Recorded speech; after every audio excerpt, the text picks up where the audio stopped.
ওষুধের বিলে জালিয়াতি, লেকটাউন অ্যাপোলো ফার্মেসিকে এবার সোকস। গতকালই যে ঘটনা আপনাদের সামনে তুলে ধরেছিলাম, আমাদেরই সহকর্মী যে কিনা অ্যাপোলো ফার্মেসিতে গিয়েছিল এবং সেখানেই প্রকাশ্যে আসে এই জালিয়াতি। কি জালিয়াতি? যে ওষুধের বিল, অ্যাপোলো ফার্মেসির যে ওষুধের বিল, সেই বিলেই জালিয়াতি। আর সেই ঘটনা এবার অ্যাপোলো ফার্মেসিকে সোকস করছে রাজ্য ড্রাগ কন্ট্রোল। আরো ডিটেল জানার চেষ্টা করবো। অভিজিৎ রয়েছে আমার সঙ্গে। অভিজিৎ, প্রিয়াঙ্কা, এই ঘটনা অত্যন্ত গুরুত্ব দিয়ে বিবেচনা করছে রাজ্যের ড্রাগ কন্ট্রোল এবং রাজ্যের স্বাস্থ্য দপ্তর। এবং এই যে অ্যাপোলো ফার্মাসি, এদের একটা চেইন রয়েছে গোটা রাজ্য জুড়ে, মূলত কলকাতা এবং তার পার্শ্ববর্তী অঞ্চলে বহু দোকান রয়েছে এই অ্যাপোলো ফার্মাসি।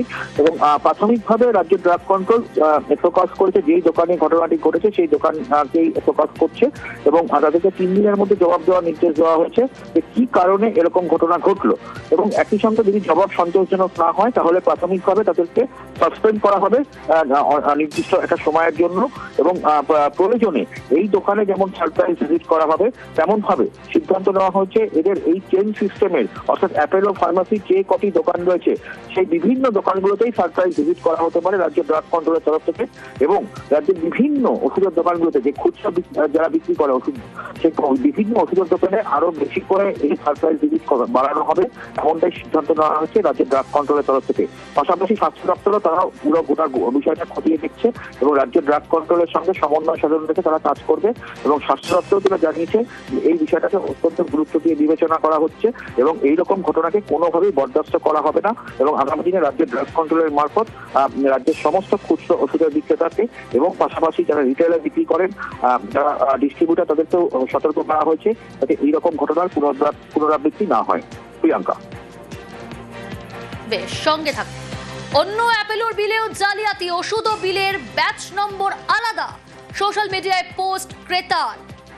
শুধুমাত্র লেকটাউন অ্যাপোলো ফার্মেসিতে নয়, অন্য অ্যাপোলোর বিলেও জালিয়াতি, ওষুধ ও বিলের ব্যাচ নম্বর আলাদা।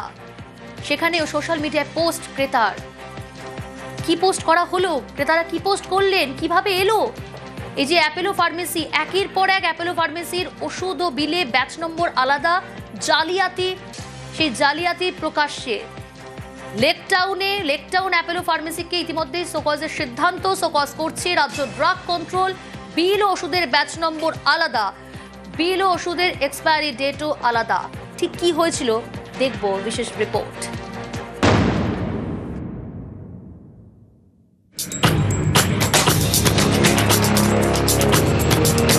ওষুধের পাতার গায়ে লেখা ব্যাচ নাম্বারটি দেখুন। এবার সেই ওষুধেরই বিলে লেখা ব্যাচ নাম্বার দেখুন। ওষুধের পাতার গায়ে লেখা ব্যাচ নাম্বার এবং বিলে লেখা ব্যাচ নাম্বার আলাদা।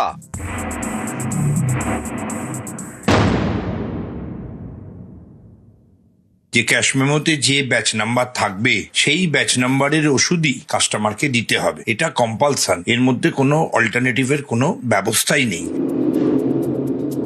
ব্যাচ নাম্বার আলাদা, মেয়াদ শেষ হওয়ার তারিখও আলাদা। ওষুধের পাতায় একরকম, বিলে আরেক রকম। লেকটাউনে অ্যাপোলো ফার্মেসি, এই ওষুধের দোকান থেকে 2রা মার্চ ওষুধ কেনেন এক ব্যক্তি। সেই ওষুধের বিল নিয়েই বিতর্ক।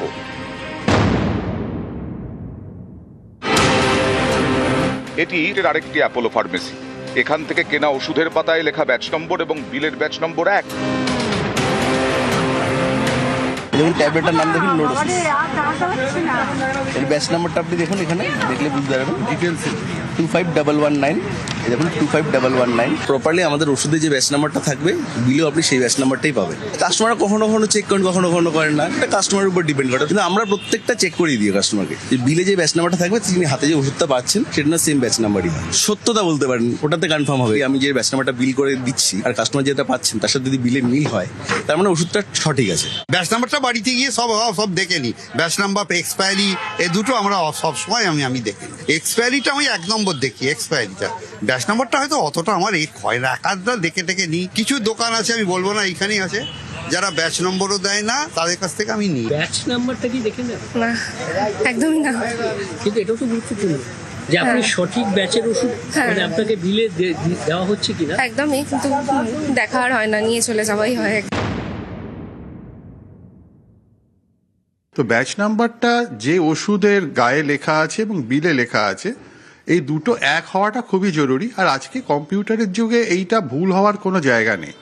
এটা হচ্ছে ক্ল্যারিক্যাল মিস্টেক, যে দোকান তারা ঠিকমতো মেনটেন করে না। ওষুধের পাতার গায়ে লেখা ব্যাচ নাম্বার এবং বিলে লেখা ব্যাচ নাম্বার আলাদা। এ নিয়ে অ্যাপোলো ফার্মেসির বক্তব্য কি ছিল সেটা শুনুন। জানানোর পর মানে বিন্দুমাত্র বিচলিত না হয়ে তিনি খুব ঠান্ডা গলায় উত্তর দিলেন যে এটা খুব স্বাভাবিক, ওটা ব্যাচ নম্বর নিয়ে তো আপনার অসুবিধা না, আপনি যে ওষুধটা চেয়েছেন সেটা পেয়েছেন কিনা দেখুন। আমি বললাম যে সেই ওষুধ পেয়েছি, কিন্তু ব্যাচ নম্বরটা অত্যন্ত গুরুত্বপূর্ণ। তিনি বিষয়টা আমলই দিলেন না, বললেন এটা সব জায়গাতেই এইরকমই ভাবেই বিক্রি হয়, আপনি নিজে হলে নিন, না হলে ছেড়ে দিন। শ্রীভূমির ক্যানাল স্ট্রিটের এই দোকান থেকে যে ব্যক্তি ওষুধ বিক্রি করেছেন তার ভুল হয়েছে কথাবার্তায়, এবং সে কথা স্বীকার করে নিলেও ক্যামেরার সামনে মুখ খুলতে নারাজ কর্তৃপক্ষ। সিসিটিভি ফুটেজ খতিয়ে দেখে এই তদন্ত করা হবে এবং সেই সময় যে ব্যক্তি কাউন্টারে ছিলেন তার ভূমিকা কী ছিল সেটাও তদন্ত করে দেখবে অ্যাপেলো কর্তৃপক্ষ। বিশ্বজিৎ সাহা, নিউজ 18 বাংলা।